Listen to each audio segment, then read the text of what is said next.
Bismillahirrahmanirrahim. Assalamualaikum warahmatullahi wabarakatuh.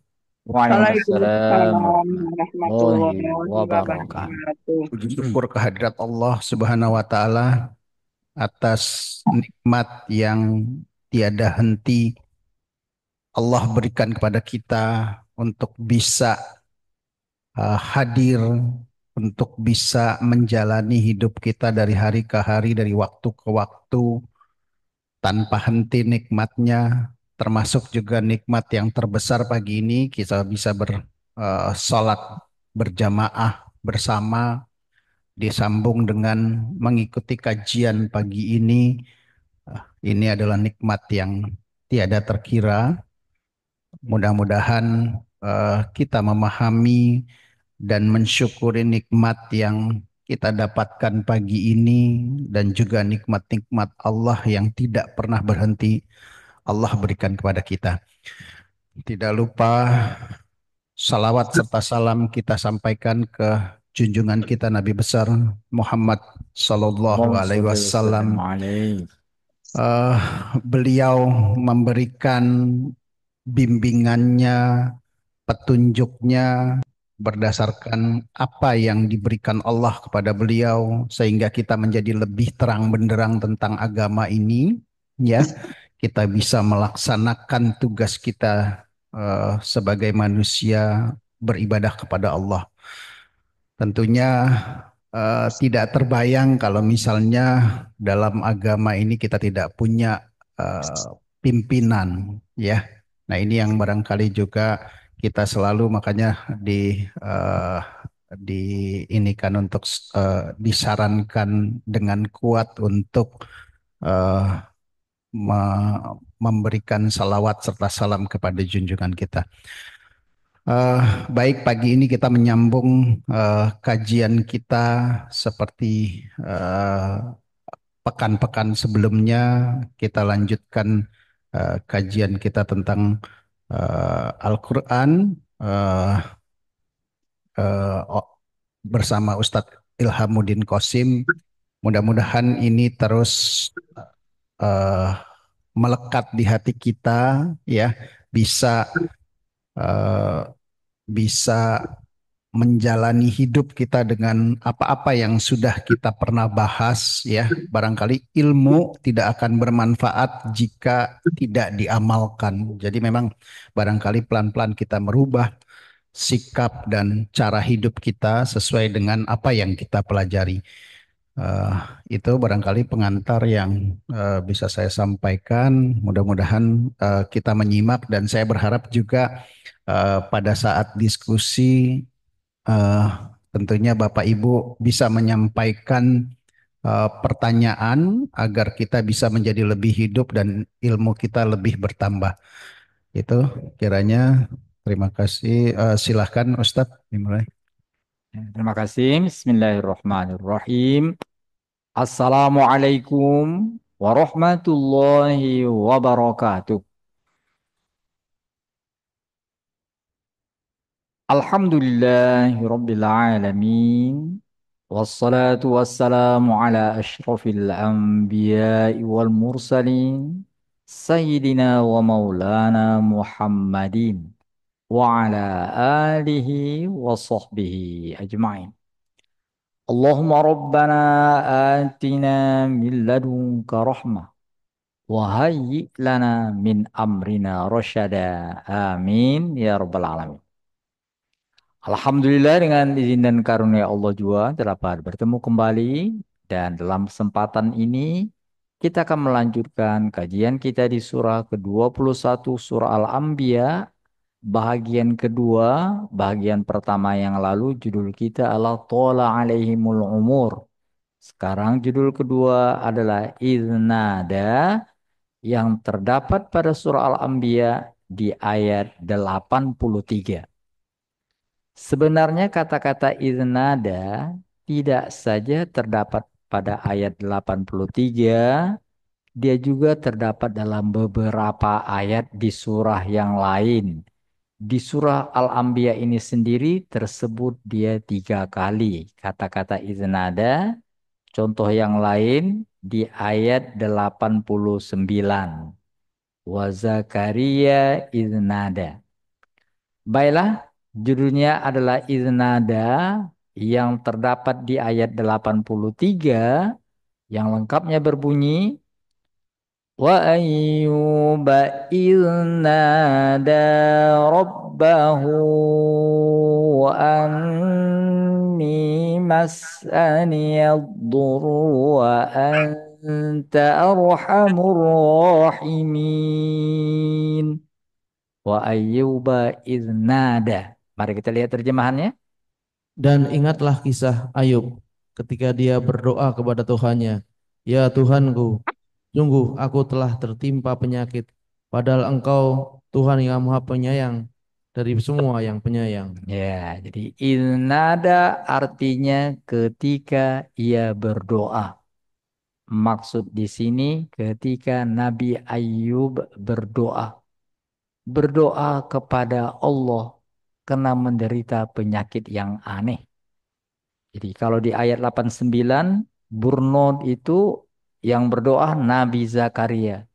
Berdoa karena sudah usianya lanjut, tapi tidak ada tanda-tanda istrinya hamil. Bahkan diponis mandul. Ia berdoa agar mendapatkan anak. Nah, doa-doa Nabi itu banyak disebutkan dalam Al-Quran. Dan Quran menyebutkannya dengan kata-kata iznada. Ingatlah ketika dia berdoa. Ingatlah ketika Nabi itu berdoa. Itulah makna, itulah arti dari iznada. Sedangkan makna di baliknya adalah menyadarkan manusia perlunya kita memperhatikan cara berdoa yang baik. Jadi berdoa itu ada caranya. Itulah makanya dicontohkan beberapa doa Nabi supaya kita dapat meneladaninya. Jadi sekali lagi, idnada artinya ketika dia berdoa, maknanya menyadarkan kita perlunya memperhatikan cara berdoa yang baik seperti yang diajarkan oleh para nabi. Berdoa itu suatu yang sangat penting. Salat itu sendiri, itu secara bahasa artinya ad-doa. Salat itu artinya berdoa. Jadi as-salatu ad-doa. Salat itu berdoa. Itu makanya hampir semua rukun penting itu diisi dengan doa. Rukun penting itu rukun yang wajib ya, seperti Al-Fatihah. Ada doanya. Ihdinas siratal mustaqim. Itu at-tahiyat itu rukun qauli maksudnya. Jadi bismillah kita ucapkan, at-tahiyat kita ucapkan, assalamu alaina wa ala ibadillahi sholihin. Itu doa. Di salat itu mengandung unsur doa. Dan salat tiang agama untuk menekankan bahwa berdoa itu merupakan hal yang sangat penting dalam agama. Allah berfirman, berdoalah. Kalau tidak berdoa kepada Allah, itu sombong. Seperti dikatakan di surah 40. Pada surat 40 tentang berdoa ini betapa pentingnya, disebutkan di ayat 60. Surah 40 adalah surah Ghafir atau surah Mukmin. Ayat 60-nya berbunyi, وَقَالَ رَبُّكُمُ ادْعُونِي أَسْتَجِبْ لَكُمْ Innalladzina yastakbiruna an ibadati sayadkhuluna jahannama dakhirin. Silakan. Dan Tuhanmu berfirman, "Berdoalah kepadaku, niscaya akan aku perkenankan bagimu. Sesungguhnya orang-orang yang sombong tidak mau menyembahku akan masuk neraka jahanam dalam keadaan hina dina." Orang-orang yang sombong tidak mau menyembahku, tidak mau meminta kepadaku, dia akan terhina dan masuk ke dalam azab yang sangat mengerikan. Itulah dia arti dan makna di balik judul Iznada. Ingatlah ketika dia, Nabi itu berdoa. Maknanya menyadarkan kita, cobalah perhatikan etika berdoa melalui contoh para nabi yang nanti kita akan ambil 3 contoh saja. Berikutnya yang kedua, hubungan judul yang lalu dengan judul sekarang. Judul yang lalu, Tola alaihimul umur. Kami panjangkan umur mereka. Jadi pembahasan kita yang lalu itu berkaitan dengan usia, nikmat umur. Dan kita sudah sebutkan bahwa doa panjang umur itu pernah dilakukan oleh iblis. Dikabulkan Allah. Ya Allah, undurkan kematianku. Jangan sampai aku mati-mati. Supaya umurku panjang sampai hari kiamat. Dikabulkan Allah. Doa iblis dikabulkan. Jadi bukan berarti kalau doa dikabulkan berarti disayang. Tunggu dulu. Doa iblis ini yaitu minta panjang umur sampai hari kiamat. Itu tujuannya untuk menyesatkan anak cucu Adam sebanyak-banyaknya. Sebanyak-banyaknya. Itulah permintaan iblis. Dimintanya usianya panjang, tapi rupanya niatnya untuk menyesatkan semua anak cucu Adam. Ini contoh doa nggak bagus.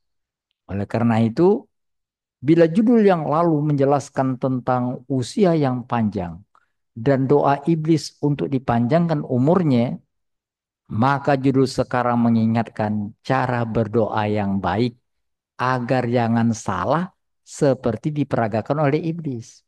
Itu makanya bukan kita nggak boleh doa panjang umur, tapi hati-hati. Panjang umur itu bisa membuat hal yang memberatkan orang tersebut. Dikatakan as-sa'adah kullu sa'adah tulul umri fi ibadatillah.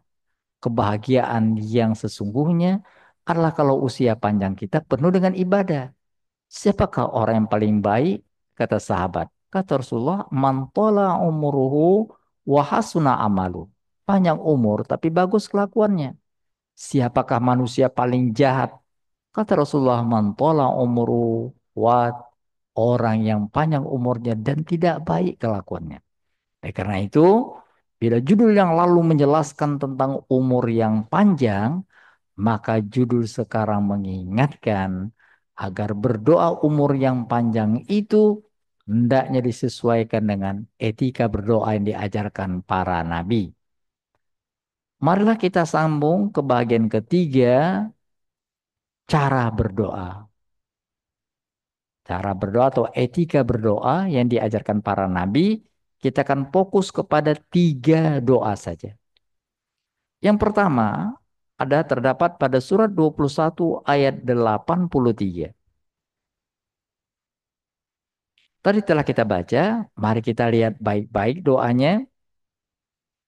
Doanya berbunyi, wa ayyuba idnada rabbahu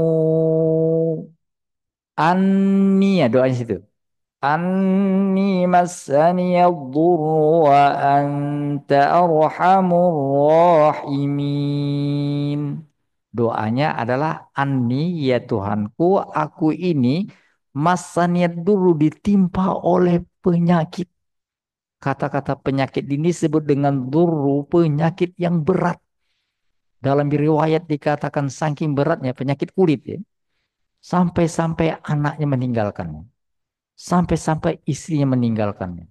Dan konon kabarnya kulitnya itu busuk. Itu bernanah. Tidak ada bagian yang lain yang tidak tersentuh. Sampai-sampai berulat gitu. Dikatakan bahwa Nabi Ayub mengatakan, ya Allah Tuhanku, jangan sampai lidahku itu sakit. Supaya aku masih bisa menyebut namamu. Itu dia. Dia minta itu. Yang lain sudah parah. Itu bukan penyakit biasa. Itu penyakit itu memang sengaja dirancang oleh setan. Tuh makanya ada penyakit yang dapat dideteksi oleh medis. Ini kenapa? Ini salah makan. Ini asam urat. Nah, banyak kali makan kacang. Banyak gitu. Ini, sakit lambung, sakit apa itu. Ada penyebabnya. Biasanya pola makan, pola yang lain itu mempengaruhi. Tapi ada penyakit yang aneh. Secara medis dia kelihatan bagus, organ tubuhnya bagus, tapi kok sakit gitu. Nah itu mengena ke badannya secara fisik. Ada juga yang secara fisik oke, tapi batin. Tapi kalau Nabi Ayub itu secara fisik sakit. Seperti dikatakan di surat 38. Agar jelas penyakitnya, di surat 38 dikatakan begini. Ayat 41. واذكر عبدنا أيوب إذ نادى ربه أني مسني الشيطان بنصب وعذاب. Silakan. Dan ingatlah akan hamba kami Ayub ketika dia menyeru ke Tuhan, ketika dia menyeru ke Tuhannya. Sesungguhnya aku diganggu setan dengan penderitaan dan bencana. Iya. Jadi berdoalah saat kita sakit kepada Allah yang Maha Penyembuh. Itu intinya. Jangan kena sakit dan sakit itu tidak terperi, saking perihnya minta kepada setan itu dia. Di setan sengaja membuat Ayub demikian rupa untuk melihat Ayub ini kalau ditimpa penyakit ini masih minta kepada Allah yang nggak tahu kapan dikabulkan atau minta pada setan. Minta sama setan langsung disembuhkan. Itu pelajaran sama kita, hati-hati. Penyakit yang kita derita itu membuka peluang agar kita meminta kepada selain Allah. Hati-hati. Mohonlah kepada Allah. Dan terapinya, pengobatannya, itu pengobatan yang wajar. Ketika Nabi Ayub tadi sakit, nggak aneh-aneh. Nggak dikatakan kalau gitu bertapalah di goa Selawa Jantan. Banyak itu. Nggak begitu. Nanti malam-malam bangun ya itu nggak aneh-aneh. Sakit ini, sakit kulit ini terapinya air. Seperti dikatakan di ayat 42. Tadi 41. Urungkub birijenik.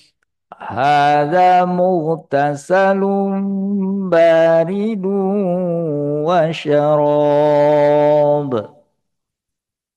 Allah berfirman, hendaklah kakimu, hentakkanlah kakimu. Inilah air yang sejuk untuk minum dan mandi, untuk Iya, mandi dan untuk minum. terapinya gitu aja, sederhana aja. Oke, gerak, gerak, hentakkan kaki. Air ini buat untuk mandi dan air ini buat untuk minum itu. Jadi terapinya air. Dan ternyata lanjut. Wahabna lahu ahlahu. Silakan. Dan kami anugerahi dia dengan mengumpulkan kembali keluarganya, dan kami lipat gandakan jumlah mereka sebagai umat dari kami, dan pelajaran bagi orang-orang yang berpikiran sehat.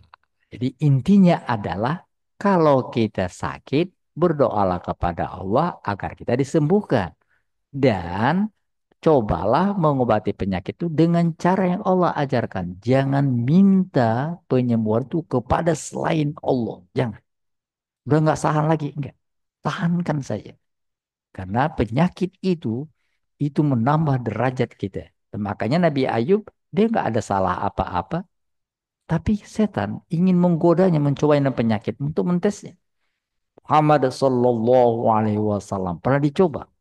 Nah, konon kabarnya turunnya atau asbabun nuzul dari turunnya surah Al-Falaq An-Nas Allah. Rasulullah itu dicoba, timpa penyakit, sakit itu. Nah, rupanya ada yang membuat, ada mengirim suatu yang sifatnya gaib dan turun malaikat, malaikat turun tangan mengobatinya. Dibuka ikatan yang ada katakan di suatu sumur dan Rasulullah akhirnya diminta untuk membaca Qul a'udzu birabbil falaq, Qul a'udzu birabbin nas. Nah, terapinya itu, terapinya bacaan. Bacaan karena tadi ada yang membaca di buhul-buhul dibuka dengan bacaan. Qul katakan, aku tetap berlindung kepada Allah. Tidak berlindung mohon penyembuhan kepada selain Allah. Karena itu walaupun sehat, tapi sehat yang sudah diperbudak oleh setan. Itu makanya dikatakan di surat 72. Ada orang-orang begitu. Udah tadi putus harapan seperti nggak sembuh.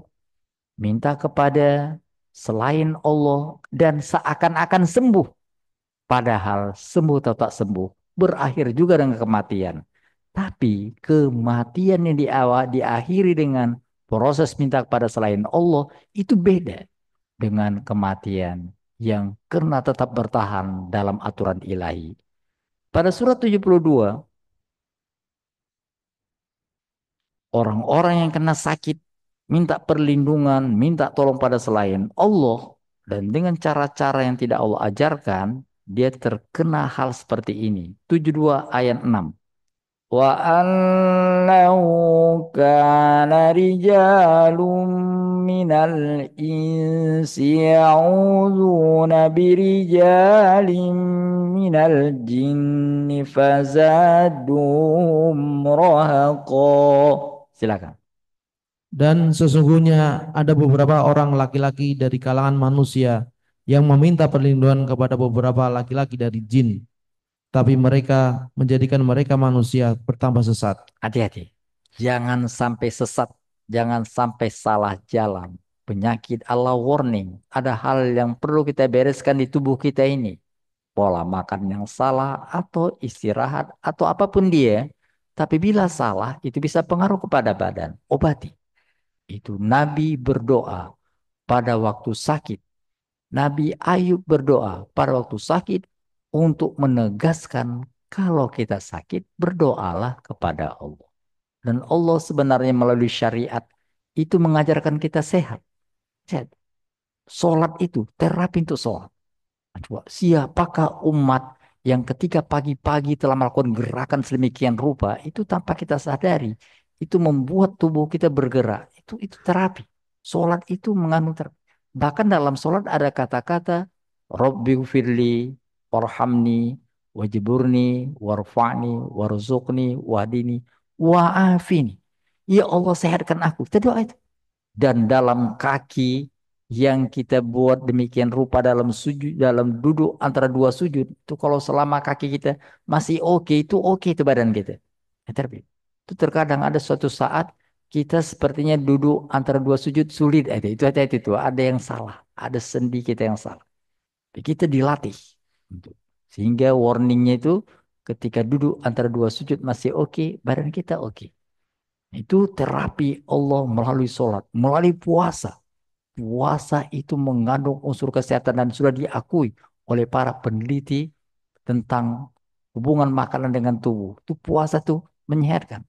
Sumu tasih. Puasa agar kalian sehat. Nah, tentulah dijaga pola makannya. Jangan berganti pola makan jadi malam. Jadi punya malam jadi siang, siang jadi malam. Bahkan rupanya menunya lebih banyak lagi Ramadan. Nah, itu bukan begitu. Diatur sedemikian rupa. Puasa itu mengandung tadi terapi untuk kesehatan. Intinya adalah etika doa yang diajarkan melalui doa Nabi Ayub ini adalah berdoalah kepada Allah saat kita sakit. Itu tidak salah. Berdoa dan berobat. Nabi Ayub dia berdoa walaupun penyakit ini penyakit yang sudah menyerah para dokter. Tapi penyakit itu tadi diminta oleh Ayub agar Allah menyembuhkan. Dan terapinya wajar. Untuk sakit ini, obatnya ini. Terapi air itu sesuatu yang wajar. Itulah dia yang pertama. Yang kedua, melalui doa Nabi Ayub tadi sudah kita dapat, yaitu berdoa waktu sakit. Yang kedua, berdoalah saat kita gundah. Kita mengalami hal-hal yang sepertinya tidak dapat kita hindari lagi. Sudah putus asa. Itu didapat dari doa Nabi Yunus.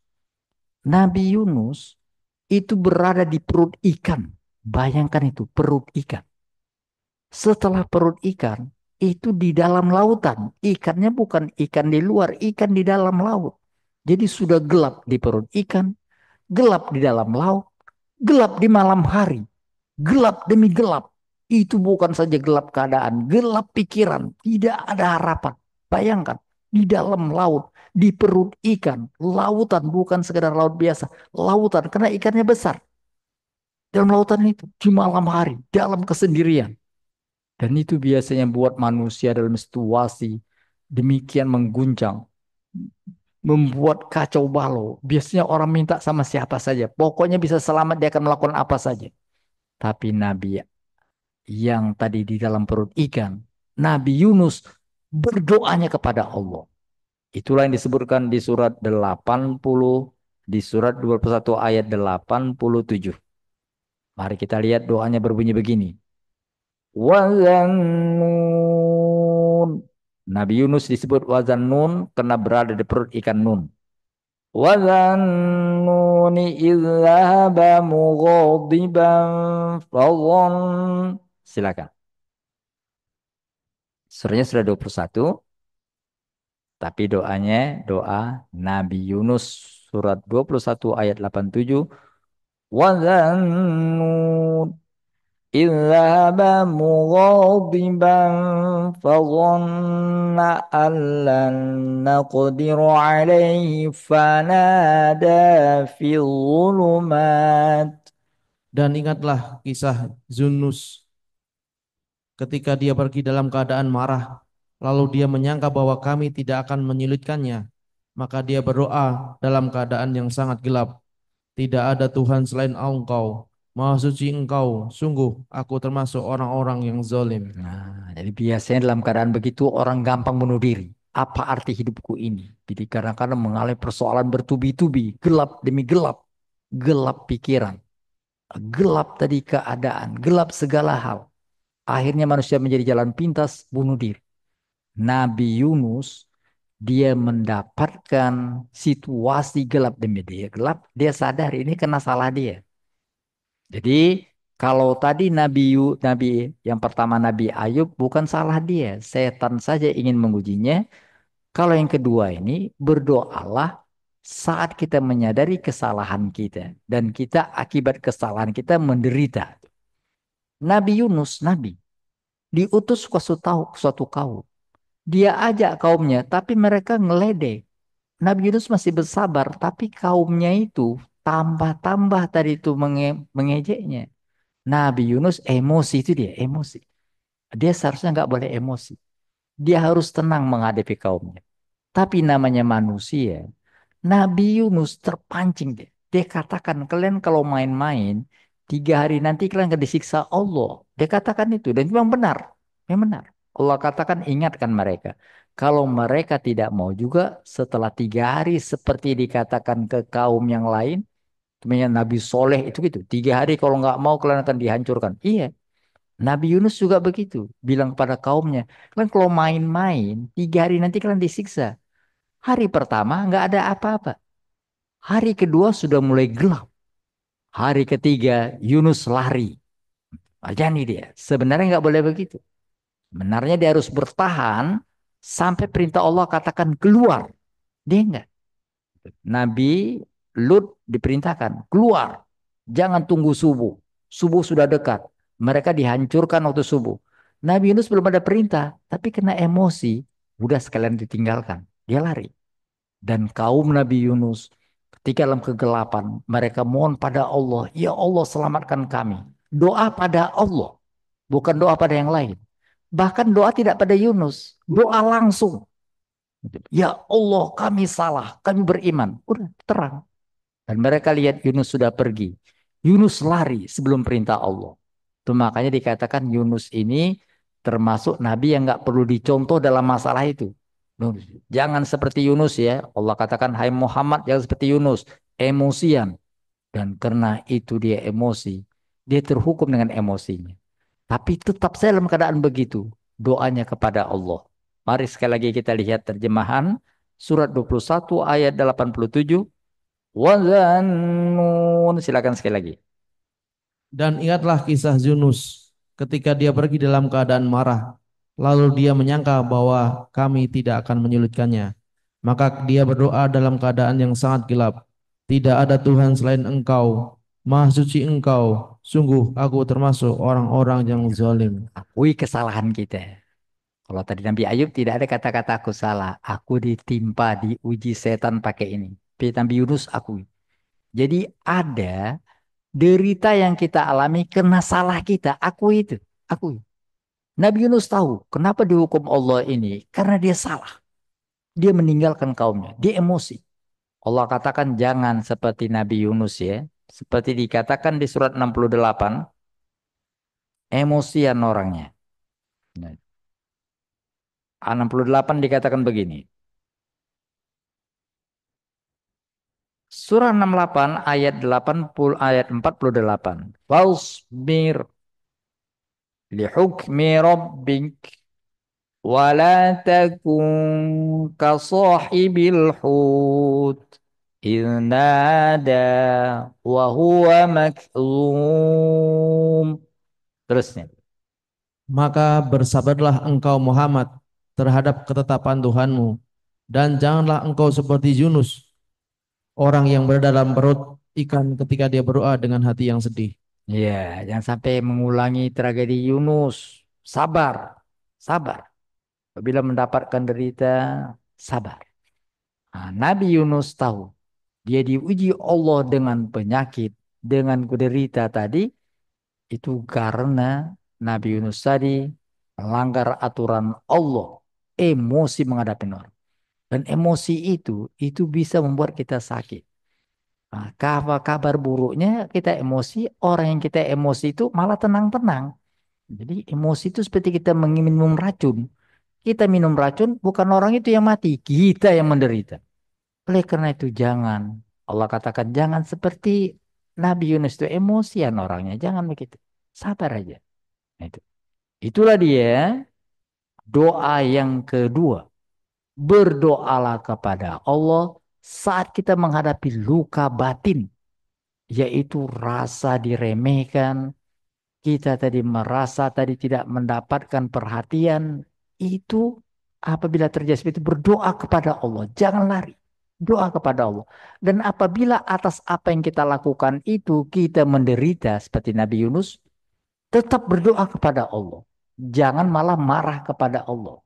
Tetap yakinlah bahwa Allah setelah memberikan kita keadaan yang tidak baik, rasa kita tidak enak menurut perasaan kita, di baliknya ada kegembiraan yang menanti. Seperti Nabi Yunus. Nabi Yunus ketika berdoa demikian, Allah katakan Yunus, kalau dia nggak berdoa seperti tadi, sampai hari kiamat di perut ikan gitu ya. Itu. Nabi Yunus berdoa, La ilaha illa anta subhanak, inni kuntu minal zalimin. Itu doa dia. Aku salah ya Allah. Kenapa aku emosi? Aku salah ya Allah. Engkau maha suci. Ampuni aku ya Allah. Itu kata-kata di balik minal zalimin. Aku zalim. Oleh karena itu ampuni. Dan apabila dia tidak lakukan itu, tidak berdoa kepada Allah, sampai hari kiamat dia di perut ikan, dikatakan di surat 37. Pada surat 37, Allah jelaskan tentang Nabi Yunus melalui ayat 139.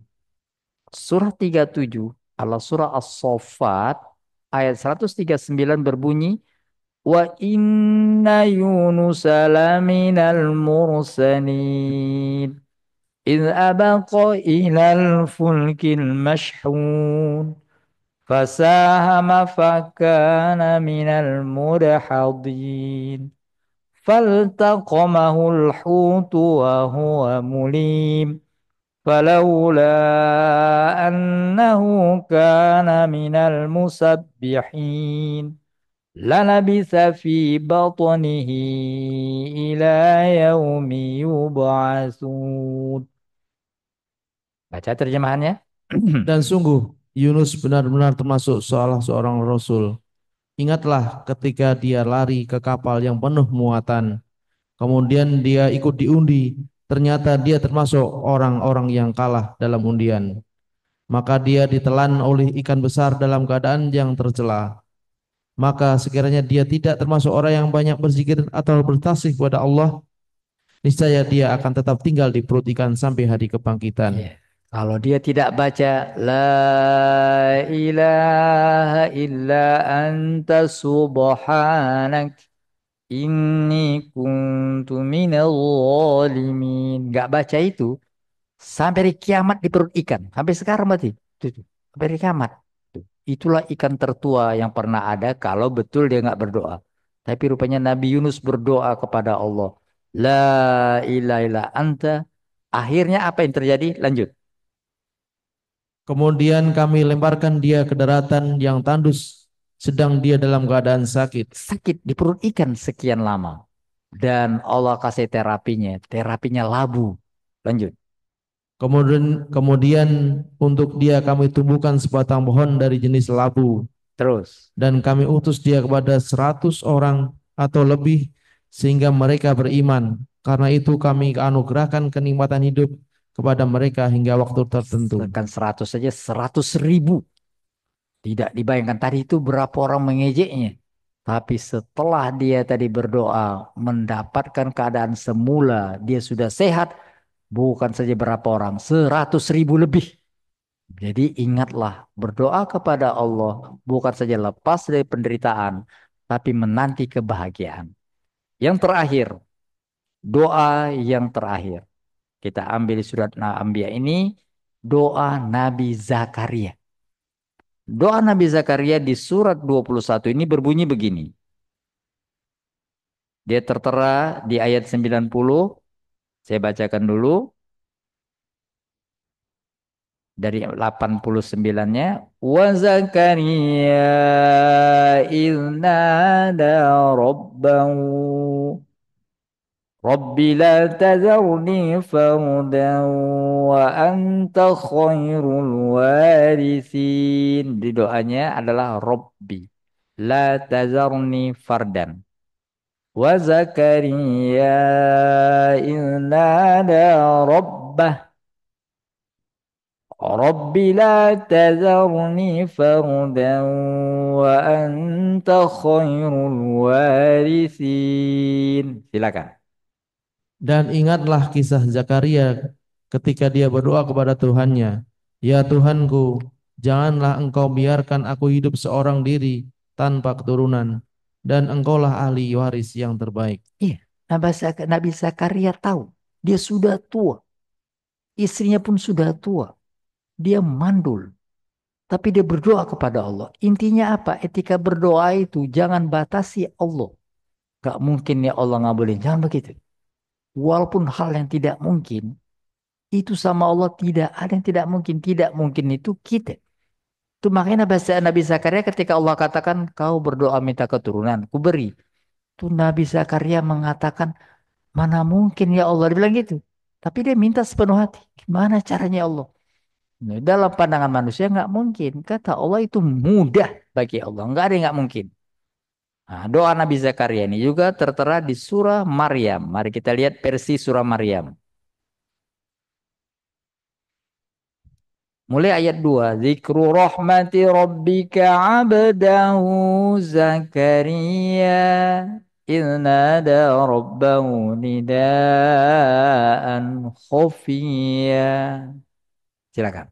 Yang dibacakan ini adalah penjelasan tentang rahmat Tuhannya kepada hambanya Zakaria, Lanjut. yaitu ketika dia berdoa kepada Tuhannya dengan suara yang lembut. Apa doanya?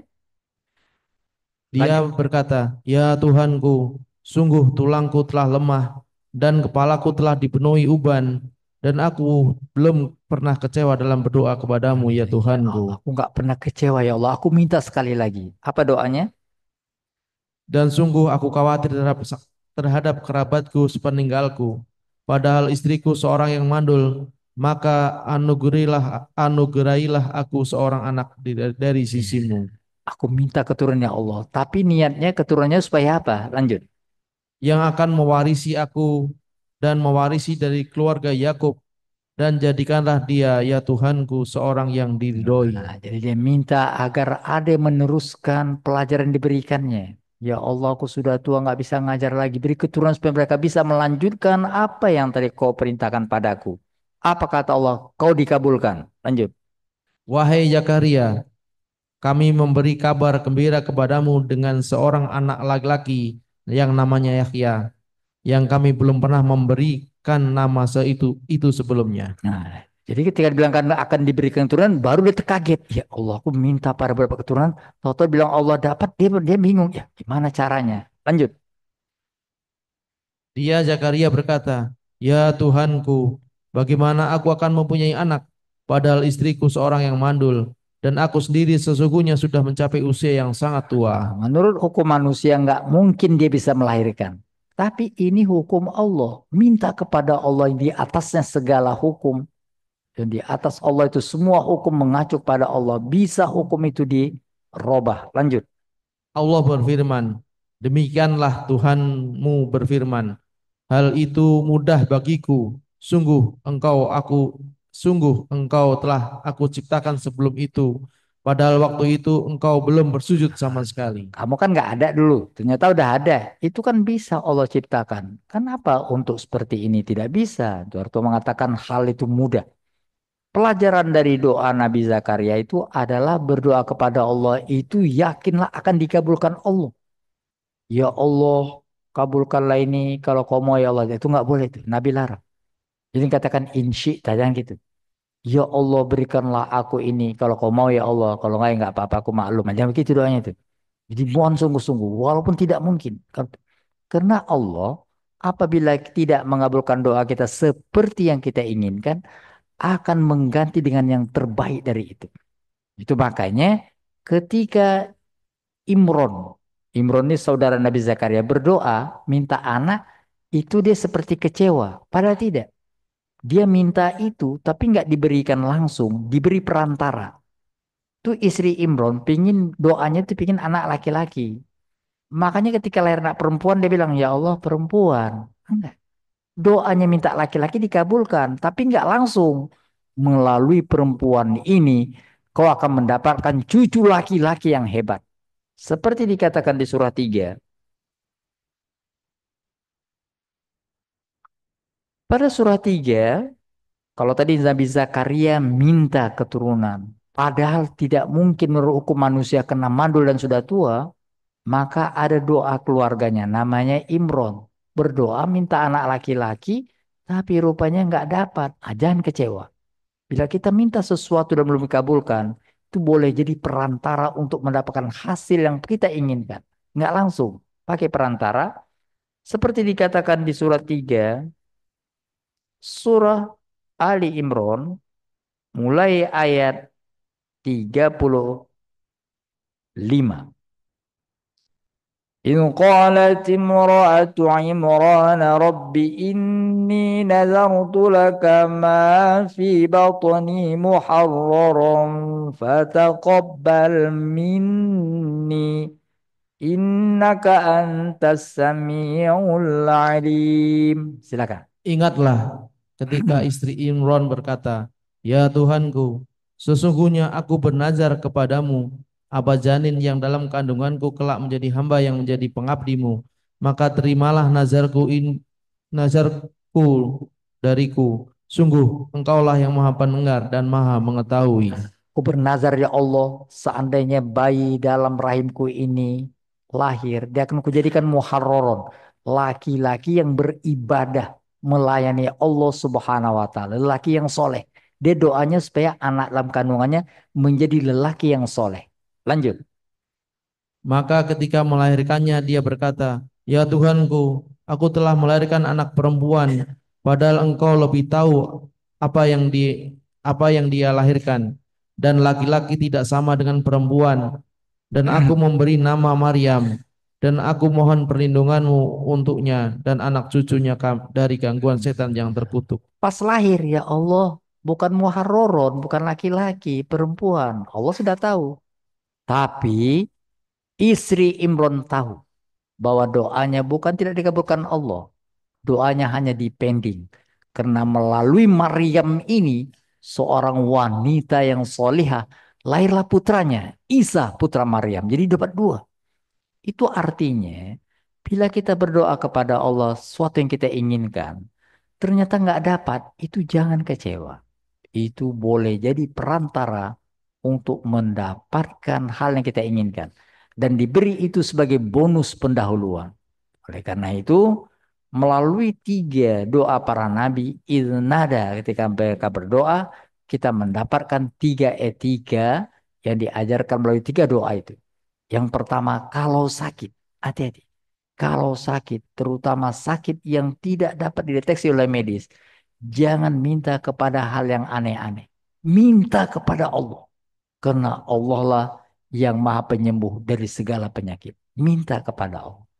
Itu yang pertama. Yang kedua, saat kita berduka dan kita sadari apa yang kita alami karena salah kita sendiri. Mohon ampunan kepada Allah. Berdoa akan dilepaskan. Jangan minta bantuan atau minta perlindungan pada yang lain.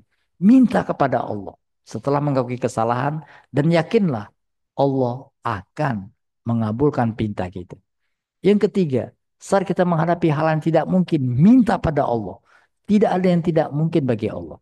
Dan bila yang kita harapkan belum terwujud, ingatlah, boleh jadi itu adalah langkah untuk mendapatkan yang kita inginkan.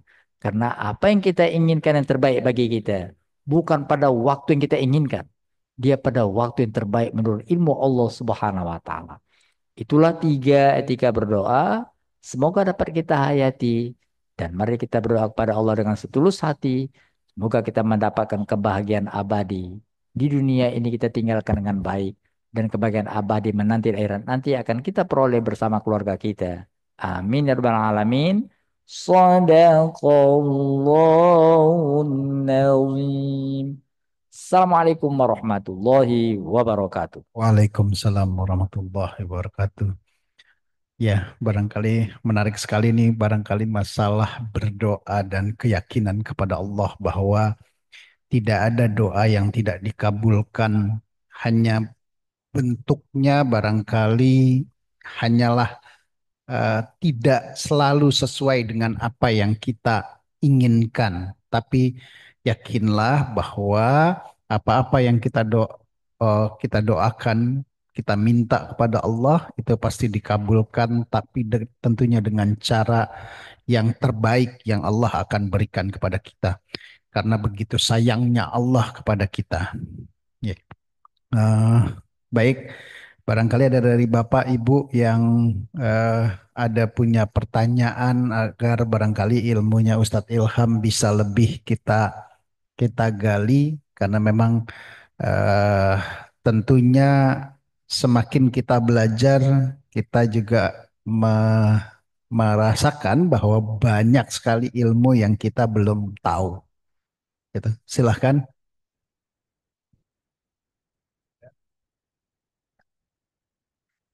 ada yang mau bertanya di offline barangkali? Pak Ali, Pak Rahmat, atau Pak Nasrul, Pak Budiman, atau dari online barangkali Pak Barijus barangkali biasanya.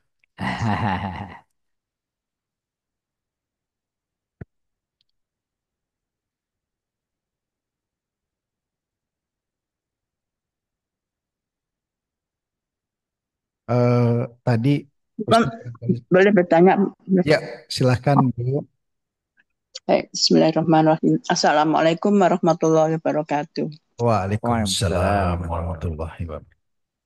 Begini Pak, kadang-kadang kita berdoa, selalu berdoa, dan tidak berhenti berdoa, tapi nggak dikabulkan Allah. Belum dikabulkan atau itu memang tidak dikabulkan? Ini pertanyaan kami, itu bagaimana Pak? Terima kasih. Assalamualaikum warahmatullahi wabarakatuh. Waalaikumsalam. Waalaikumsalam. Jadi seperti dikatakan tadi, berdoalah. Allah pasti akan kabulkan. Itu dia, itu aturannya. Jadi berdoalah, itu Allah pasti kabulkan. Dalam penjelasan hadis memang ada disebutkan, doa akan dikabulkan Allah selama itu tidak hal yang buruk gitu, untuk diri kita. Jadi artinya kenapa doa kita nggak dikabulkan? Karena doa kita yang kita minta sebenarnya baik, tapi kalau kita minta itu buruk, itu makanya nggak dikabulkan. Kenapa? Karena pada intinya yang kita minta kan baik. Karena kita tadi doa kita yang baik, maka doa yang menyimpang nggak dikabulkan, diganti dengan yang baik. Itu maksudnya tadi yang kita katakan diganti. Jadi kalau doa kita nggak dikabulkan, ingatlah bahwa apa yang kita inginkan boleh jadi nggak baik. Tapi karena Allah mengampulkan doa kita, Allah ganti dengan yang baik, lebih baik dari itu. Nah, itu Baik. diajarkan melalui isyarat di doa istikharah. Istikharah itu kita kan minta nih ya, Allah jadikan ia sebagai pilihanku, banyak gitu ya. Banyak ada doa istikharah diajarkan Nabi tuh. Nabi ajarkan doa istikharah. Bila kita punya dua pilihan dan kita berat milih salah satu, katakan, ya Allah aku pilih pilih ini. Seandainya yang kupilih ini nggak bagus, jauhkan ya Allah. Seandainya yang kupilih ini bagus, dekatkan ya Allah. Nah, itu dia itu. Tapi ternyata itu nggak bagus. Dan ternyata satu lagi pun nggak bagus juga. Bisa-bisa dua-duanya nggak bagus. Maka kita katakan ya Allah beri ganti aku yang lebih terbaik dari itu. Dan buat aku ridho. Itu dia. Jadi intinya adalah doa kita itu apabila kita lakukan dengan tulus dan tadi yang kita minta itu baik, itu yang item yang kita minta itu nggak persis seperti itu. Karena intinya kita minta kan yang baik. Maka Allah beri yang terbaik pada kita. Kenapa itu nggak dikabulkan? Nah, itu tadi dalam ilmu Allah itu nggak bagus bagi kita. Walaupun kita sukai. Dengan perkataan lain, tidak semua yang kita inginkan itu baik. Yang kita tahu kan yang kita inginkan. Baik apa enggak kan enggak. Itu kan Allah yang tahu. Dekat Ya, itu bila kita minta yang baik, tapi ternyata tidak dikabulkan, itu dalam ilmu Allah, itu mungkin tidak baik untuk kita pada momen itu. Bisa jadi akan baik pada waktu yang lain. Oleh karena itu, jangan dibatalkan harapan kita, jangan. Jadi seni berdoa ini jangan pernah kecewa. Jangan pernah suuzon kepada Allah. Itu makanya Nabi katakan, doa seseorang itu dalam proses dikabulkan, kecuali kalau dia katakan, aku sudah doa kok nggak dikabulkan ya. Itu batal, batal itu. Jadi ngulang lagi. Jadi doa seseorang dalam perjalanan dikabulkan proses. Kecuali kalau dikatakan, wah aku udah doa-doa nggak dikabulkan ya. Ah, kalau itu dia batal doanya, ngulang lagi. Itu nggak. ya, baik, makasih. Ya.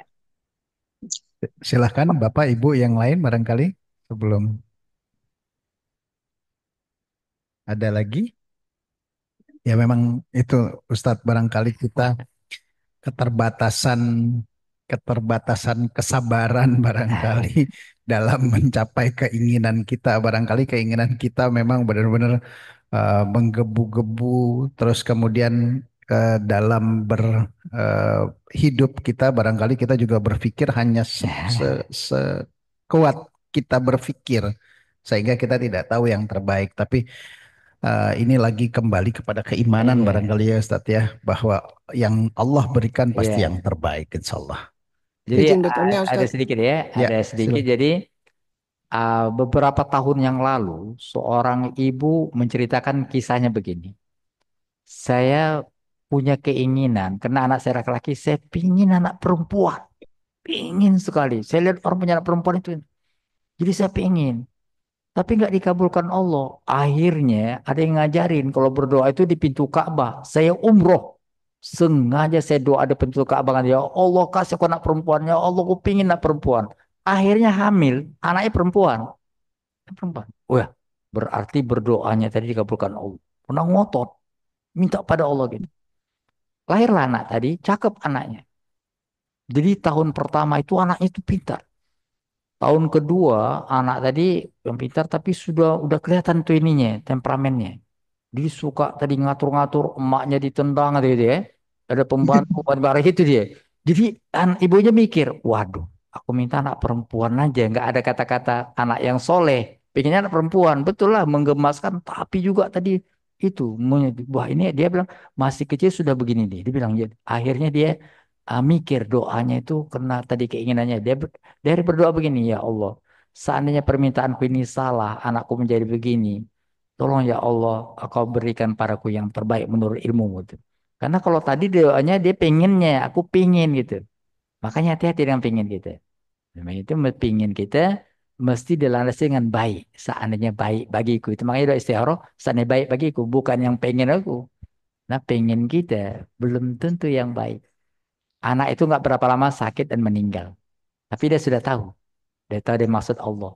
Nah, kalau tadi dia hidup lama, boleh jadi anak itu akan menjadi musuhnya nomor satu. Nah, itu. Kira-kira begitu. Ya, baik Ustadz. Tadi ada Ibu yang mau menyampaikan pertanyaan, silahkan Bu. Assalamualaikum Ustadz. Mau Waalaikumsalam. bertanya, misalnya kita ada pernah bercerita tentang berdoa tapi agak memaksa Allah gitu Ustadz. Misalnya ada berdoa minta anak laki-laki apapun, saking inginnya punya anak laki-laki walaupun kehilangan sebelah mata pun bersedia gitu. Itu doa seperti itu apa dibolehkan Ustaz? Tapi memang kejadiannya dia Hmm. mendapatkan anak laki-laki dan memang tidak lama setelah itu, karena Hmm. anak itu kukunya itu menoreh di mata mamanya, terus kemudian memang kehilangan penglihatan ibunya gitu. Dan setelah itu beliau bercerita bahwa Jangan pernah kita memaksa Allah gitu dengan memberi misalnya ya Allah kabulkan doa ini tapi nanti setelah itu saya Hmm. akan bernazar begini-begini. Nah, itu gimana Tar, kayak gitu. Mas Itu Ustaz. makanya tadi doanya tadi dilapisi dengan tadi yang baik gitu. Jangan keinginan kita. Itu makanya kadang-kadang doa kita nggak dikabulin karena itu nggak bagus. Itu sebenarnya tidak dikabuli bukan tidak dikabuli. Itulah dikabulkan dalam bentuk lain. Jadi kalau dikabulkan kok akan begini gitu. Makanya nggak dikabulkan itu boleh jadi pengabulan bentuk lain. Itu dia. Jadi oleh karena itu jangan seuzon pada Allah.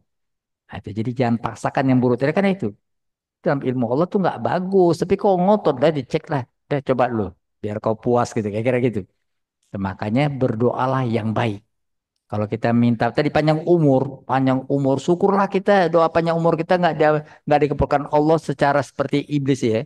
Seandainya kita mohon panjang umur dibuat umur kita 800 tahun, ibu kira-kira mau bu? Ya Allah panjang umur, ini umur bu jadi 800 tahun, ya 800 tahun, 200 tahun aja, capek kita bu, capek itu. Nah, itu. Makanya hati-hati tuh. Kita pengen gini, tunggu dulu. Jadi ada doa kita dikat oleh Allah, karena Allah mengarahkan kita pada yang baik.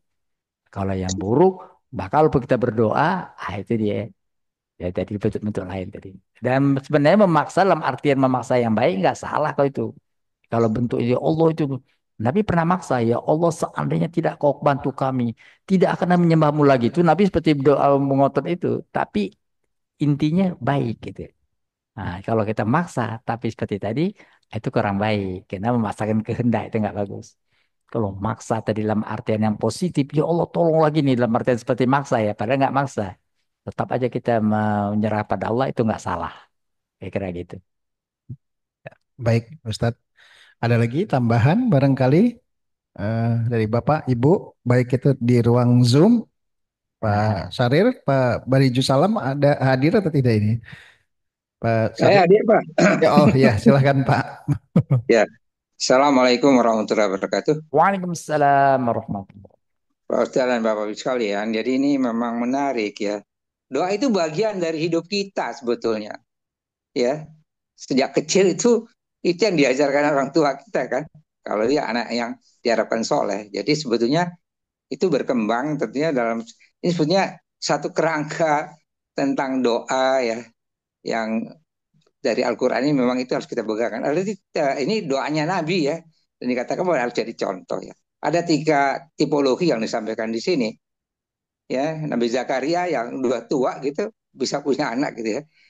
Walaupun beliau ragu gitu ya, tapi bisa gitu ya. Yang kedua ya tadi Nabi Yunus itu juga yang ngeri banget ya sebetulnya kalau kita lihat ya. Dan selalu saya memang kalau kadang sulit doa Nabi Yunus sering saya pakai itu ya, karena doanya sangat bagus ya. Kemudian tentunya yang ketiga itu ya doanya apa Nabi Yunus, nama Nabi Zakaria, satu lagi tadi Nabi apa Pak? Nabi Ayub, Nabi Ayub. Ayub. Ah itu sakit kayak gitu ngeri juga itu ya. Ya jadi kembali bahwa contoh ini sangat baik ya. Tapi intinya tetap dalam kerangka tentunya iman ya atau yakin tadi ya, ikhlas ya dan lillahi ta'ala. Saya pikir itu kita kan tetap di situ. Artinya lingkaran yang kita dan juga tentunya kalau iman kan pasti nggak apa namanya bisa mengatasi iblis ya setan segala macam itu. Saya pikir ini poinnya jadi sekali lagi bahwa ya mudah-mudahan tadi sekali yang diingatkan juga tentang sholat sebagai bagian dari yang artinya juga doa. Nah, marilah kita sholat yang semakin nusuk, semakin bagus ya insya Allah kita terpelihara. Bahwa cobaan itu memang nggak ada Nabi aja dicoba kayak gitu apalagi kita jadi kita harus yakin bahwa kita ini sebetulnya nggak ada apa-apa. Nah kalau kita sudah menihilkan diri kita di hadapan Allah, Allah itu besar, Allah itu maha bisa, saya pikir kita berada pada posisi yang benar. Jadi kalau kembalinya husnul khotimah tadi.